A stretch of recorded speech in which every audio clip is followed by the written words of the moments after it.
In 2018, Miami-Dade County Animal Services began the Anti-Animal Cruelty Training Initiative for law enforcement. The program is dedicated to training our law enforcement partners on the identification and investigation of animal crimes. We coordinate presentations and provide information about laws relating to cruelty, neglect, and abuse of animals. The training is now provided to cadets as part of the curriculum in the police academy.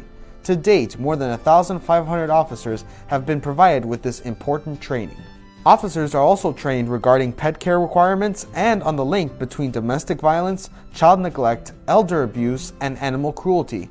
We provide them with a 24/7 animal welfare enforcement contact. If you encounter animal abuse in progress and require immediate emergency assistance, call 911. To file a report of animal abuse, visit miamidade.gov/animals or call 311. Hello, everyone, and welcome to another edition of Animal Services here in Miami Community Newspapers. Yes, community newspapers. Thank you. I am Flora Beal. I am the Public Affairs Administrator for Miami-Dade County Animal Services, and I have the pleasure of being here with two distinguished gentlemen. We've got Bronx here, who's a 2-year-old young boy who was found as a stray. He is actually really well behaved. He doesn't seem like it right now, but he really is. He is looking for his forever home, and you can tell that he was owned by somebody at some point. He's just such a good boy. And we'd love to find him a home. And then I'm also here with Pete Cuervo, who is our law enforcement liaison, and he is in charge of our law enforcement initiative. So today we're going to talk about the law enforcement initiative, which basically connects our law enforcement partners with knowledge about the law, awareness of what the laws are that relate to animal care and animal abuse and animal cruelty, as well as what resources are available to them and also to the community. I think I got that pretty much right. So, Pete, tell us a little bit about yourself and how you ended up with Animal Services. Well, good morning, Flora. Thank you for having me. I've been with Animal Services since 2018. I had a long career as a law enforcement officer for 30 years, and I retired in 2017. And I was looking for an opportunity to do something different. And this law enforcement liaison position came open. It's the first position that Miami-Dade County has had for a law enforcement liaison, and I applied, and somebody found that I was qualified, and here I am. Excellent. So, as the law enforcement liaison, what is your role? Like, what do you do? My basic role is to connect Miami-Dade Animal Services with the state attorney's office and our law enforcement partners, and make that connection, that awareness connection, that educational connection, and the enforcement of the laws that we kind of had a little bit of a disconnect in the last few years. A lot of people are not aware that we do not have any police officers assigned to Miami-Dade Animal Services. Everybody at Miami-Dade Animal Services, including myself, is a civilian, so we cannot enforce Statute 828 of the laws. They pretty much, the animal control officers, enforce Chapter 5 of the county ordinances. That's what they basically do. But it's to make things work together. So when we do have investigations that have verified animal cruelty or abuse, is there a group that we work together with to make sure that the perpetrators of the offenses are held accountable? Okay. So that's kind of a two-part question. Our enforcement unit handles the investigations for cruelty, neglect, and abuse. Sometimes these investigations come in from residents who report it, and then the animal control officers follow up on that. We have 6 investigators assigned to follow up on criminal cases. Sometimes it's law enforcement that actually does the arrest, and everything funnels up to the state attorney's office, Kathy Fernandez Rundle's office. We have one state attorney there who handles our felony or reviews our felony cases, Kathleen Hogue. She's a wonderful lady. If anybody knows her, she's our go-to person there. She reviews our felony cases and decides whether those cases get moved forward or not. When law enforcement brings us a case, our doctors, our forensic unit has to write a report, take photos, what were the injuries of the animal, depending on what it is, and provide a forensic report. Because even if a law enforcement officer makes an arrest for cruelty, neglect, and abuse, he or she is not a doctor. So the animal will usually come to us, and the forensic unit will take the proper photos, measure the injuries, how did it get this way, depending on the circumstances of information that came from law enforcement. Excellent. So it sounds like we work really closely with law enforcement. But so basically, how did the initiative come about? What was the need that we said, hey, we really need to invest in implementing this specific program to target law enforcement? ASPCA had a role in it early on. They have programs like this in cities like Chicago, New York, I believe in Los Angeles County and LA, where they have different liaisons connecting with law enforcement. Here in Miami, we have different dynamics because we have so many municipal governments. I think we have 34 municipal governments. Yes. And the county, the Miami-Dade Police Department oversees all the jurisdictions. So we have to connect with all of them. We just can't connect with, say, oh, we're only going to work with Miami-Dade County. We have to work with places like Miami Police Department, Hialeah, Homestead, El Portal, different police departments. That El Portal has its own police department. Oh, yeah. There you go. And we have to connect. And part of my job when I got hired was making that connection, actually going knocking on those chief's doors or the director's door and say, hey, we want to bring a program to basically educate your officers on what services we have for you. And we're not here selling anything, and we want nothing from you other than to have a partnership. And that can't be done on an email. You actually have to show your face and meet somebody and say, hey, we're here to provide you services, but I need to get the information out to your officers. So once it was decided that we needed this initiative, how did you go about getting in those doors, and what actually developed from there? The initiative basically started, from what I understand, from one of our commissioners, Sally Heyman, and our former director, Alex Munoz, who kind of had this thought, hey, we really want to have this in Miami-Dade County, because a lot of the officers didn't really know what to do, who to call and whatnot. And it was really difficult for them to get a hold of us when they actually needed us right away.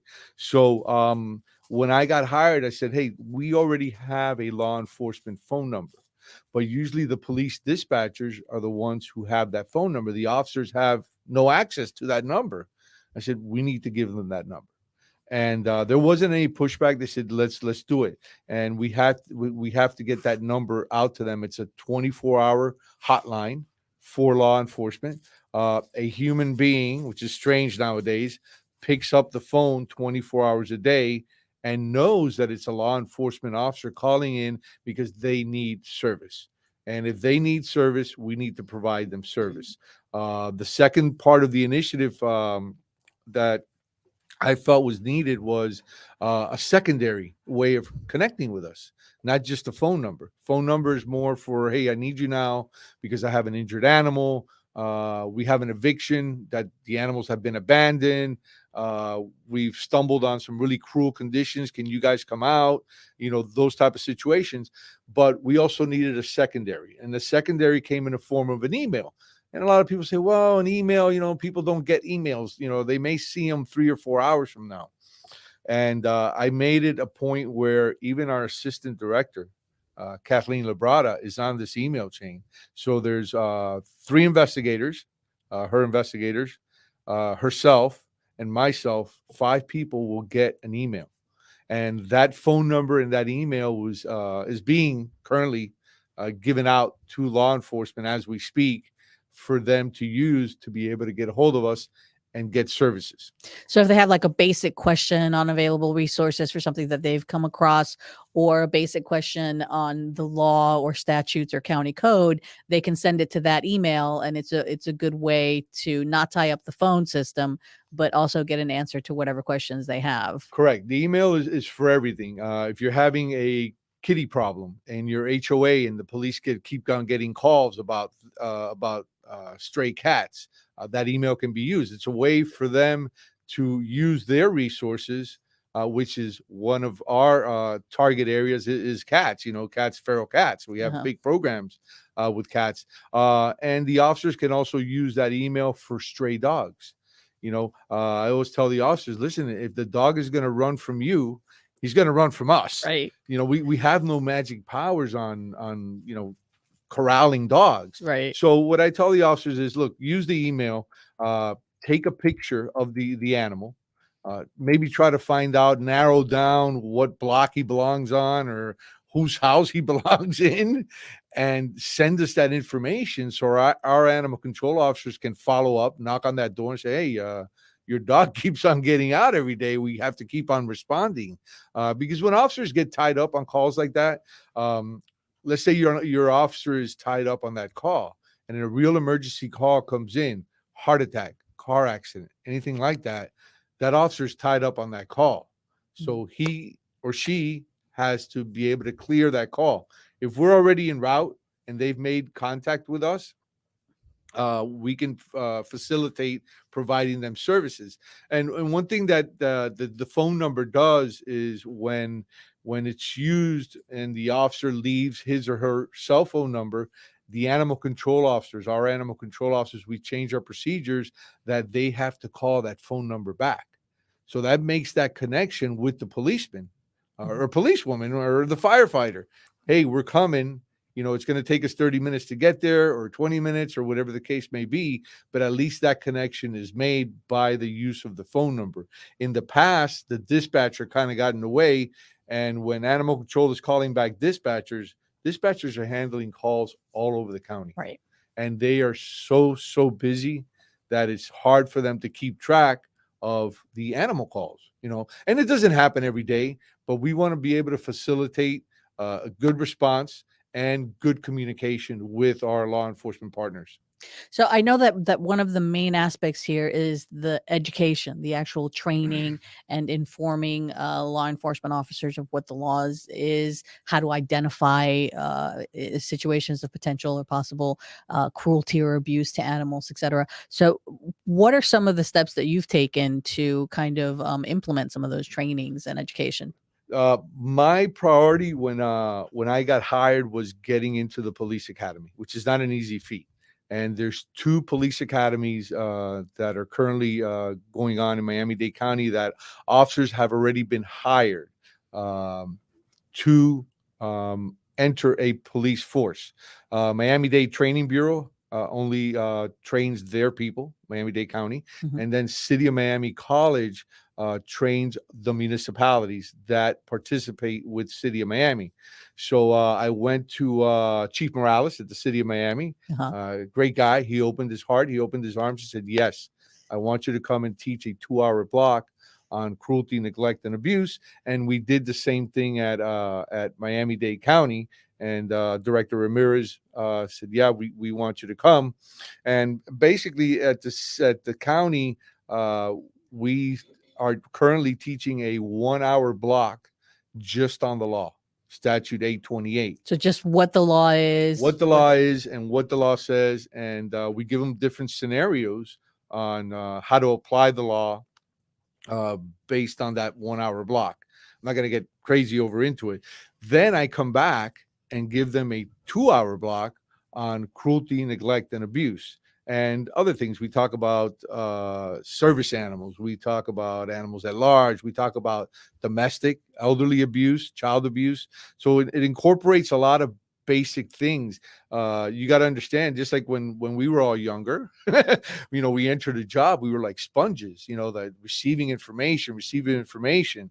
And it's a good place to give them basic information on what to do, how to do it, and for them to go into the street. And at the end of the day, maybe 6 months, a year from now, they've forgotten everything I've said, but they still have a phone number and they still have an email to connect with us. And it's very important to connect with Miami-Dade Animal Services. The other thing is, in both scenarios, and let me get to the roll calls first. A lot of the busy police What's departments. a roll call? Yeah. Okay. What's a roll call? Because not is everybody when knows. officers respond to work and they have a short meeting with their supervisors of the events of the day that either have passed or are going to pass. There was Kind of like your pre-shift meeting. Yeah, a pre-shift meeting. Okay. Correct. And some of the busier police departments don't have or can't afford to say, hey, we're gonna allow you to be here for 2 hours while we're holding all these calls. Yeah. So I give them again the phone number, the email. We give them a beautiful patch, the thin blue line sticker, and it's a quick introduction to our shelter. I had never been to a shelter before I got hired. What did you think when you got there? Oh, lunacy. No. But it's a great place, and I'll get to the employees in a minute. But it's a great place to work. But the officers get introduced to the shelter. This is who we are. This is where we are. How many employees we got. We have the 7th largest jurisdiction in the country. We almost service 3 million people in Miami-Dade County. Yeah. And it takes all of us to do that. And it's funny because I always ask the officers, I say, how many of you have pets? And I think I'm at 60% of. Yeah.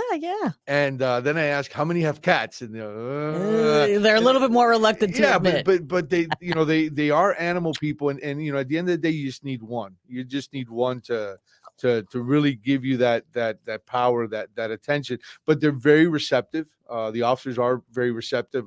City of Miami is great. I just finished Miami Gardens, which is a busy place. Yes, it is. Very receptive officers. Their supervisors were great. One of their assistant chiefs even sat in on the roll call. Mhm. So we introduced them to the shelter, and it's important to make that connection. Like, hey, we are here to provide you services. We're not here selling anything. We want nothing from you, but we want to provide you services. And all we ask is that you do the right thing. Sometimes officers don't have the time to wait there and call animal services and say, hey, there's a problem at this house. Maybe there's an elderly lady who just can't take care of her 3 dogs and they're kind of neglected. That doesn't mean we want to take their animals away. Right. But with that, for example, with that email, that officer can say, hey, I'm Officer so-and-so. I work in so-and-so jurisdiction. There's a person that may need your services at this location. Her name is so-and-so and her number so-and-so. That's it. Done. His job is, we're golden at that And point. then what they've basically done is facilitated, identified a need and allowed us to be able to connect some pet retention program Correct. resources to that pet owner to make sure that the pets are healthy, right, and well kept, but that the owner has the resources to be able to keep that pet if they are indeed in need of resources, right? Correct. And we go all the way from Golden Beach, which is our most northern jurisdiction, all the way down to Florida City. And both those chiefs have been great. The chiefs of police are the way in into any department. You got to, show them respect and say, hey, we want to come talk to your officers. I can't just show up and go, hey, Right. I'm here. Yeah. And that doesn't work like that. So, I appreciate the law enforcement community really opening up with this type of program. It doesn't really take away anything from them. It's actually adds benefit to them of the services that we provide. And the other thing that I tell the officers, not only at the academy, but at the roll call presentations is, hey, if you have teenagers that you want to come down and get some community service hours, we have a community service coordinator, Lubia, and we can get that going from you. Use the email. Introducing people to the shelter is very important. A lot of people don't even know we're there. I didn't know where the shelter was. I never had a need for a shelter, but I never knew it was there. And all the services and the fact that they get 30,000 animals on average every single year.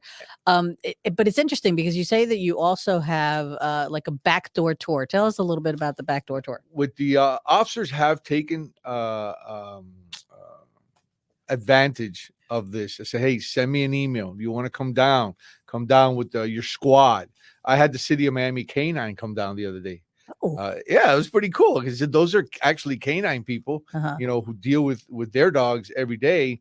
And everybody I bring through comes out with, I never thought it was like this. I always had a different idea of what the animal shelter was.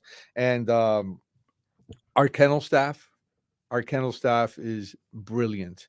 Those young people that, these dogs don't get walked, they don't get fed, and their poop and their pee does not get cleaned if those folks do not show up for work. And they show up for work. And even if they're having a bad day, the dog doesn't know that.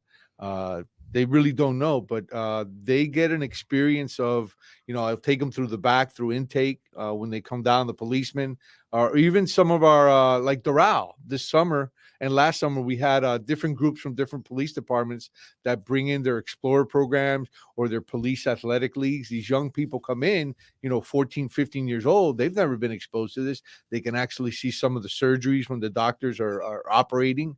And it opens up a lot of eyes, you don't have to be an animal fanatic, but just have that, hey, this is going on. I was exposed to this, and wow, how cool it is to come here. And it's a great place. I find it to be a great place. Excellent. So they really get to kind of get a behind the scenes, in-depth look at what it takes to care for 30,000 animals per year, right? Yeah. The ins and outs, how much food it takes, how much cleaning it takes. So that's really interesting. So what are some of the basics? Like if you had to say, what are some of the most important things that you teach? Like I know you teach, for example, tethering laws.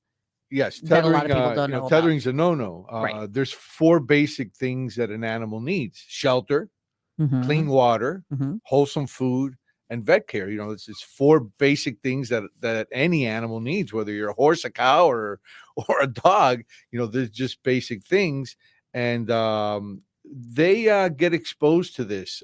They also get exposed to, especially in the academy, and sometimes I'll talk about it in roll calls, but domestic violence is probably at the top of a policeman's call. That's probably, I say, a rookie policeman, their first week out will probably go to at least one domestic call.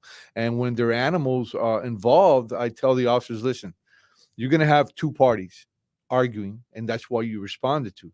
If they have an animal in there, 30, 40-pound dog, pretty much a dog. I don't know if a cat's going to attack you, but a dog, that dog is particular to its household.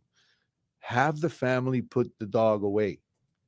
Just put them in a bathroom, put them in a bedroom, put them somewhere. It eliminates that threat that dog may become agitated, Right. because now you have 2 policemen that are strangers in his house or her house. Right. And then you have the folks that are involved in the altercation, and you're all there in the living room. The dog's looking around going, I know who you guys are, but who are you And guys? you guys do this all the time, So, but just yeah. have the family member put the dog away for safety reasons. Nothing's going to happen to the dog if he's in a bathroom. But there's another, so that's about awareness of your environment and the surroundings and everything, that there is a pet in the home. But there's also a correlation between domestic violence and animal cruelty or animal abuse, isn't there? Yes. During in the academy, I teach one class. Officer Vespa from Miami-Dade Police Department a few years ago, and that's kind of my case because that's the one. She responded to a boyfriend-girlfriend call, and the boyfriend had hit the girl in the eye, and she sustained a welt. But the whole thing was because she put cold water in the dog's bowl, and he felt that she was treating the dog better than she treated him. So he took it out on the dog. The dog, I think, was 4 or 5 months old, and he got a windshield from a car and did some damage to this dog. So Officer Vespa arrived with her partner. That's almost the same situation we were talking about, but now you have an injured dog on the scene. She arrested him for domestic violence, which is a misdemeanor at that point because there's no great bodily harm to the victim, even though it's a battery, but it's a misdemeanor battery at that point. Right. But on the dog, it was a felony. Any intentional act done on an animal is a felony. Not the misdemeanor law says it's unnecessary. If statute 812.121 and 122, 121 is the misdemeanor, which says it's unnecessary. But the felony, if it's intentional, in this case, when he took that windshield and started slamming it on that dog, that became intentional. And so he was arrested. And we're not in the business, and the police department is not in the business of taking animals away from people. Sometimes we are the Department of Corrections for animals that are either abandoned, neglected, just left, and the family says, "Hey, here, you're on your own." And sometimes we're also the Department of Children and Families for animals, taking care of them, providing them, a home, a temporary home. We even have foster families. Yes, we do. Yeah. So part of that is just having law enforcement be aware.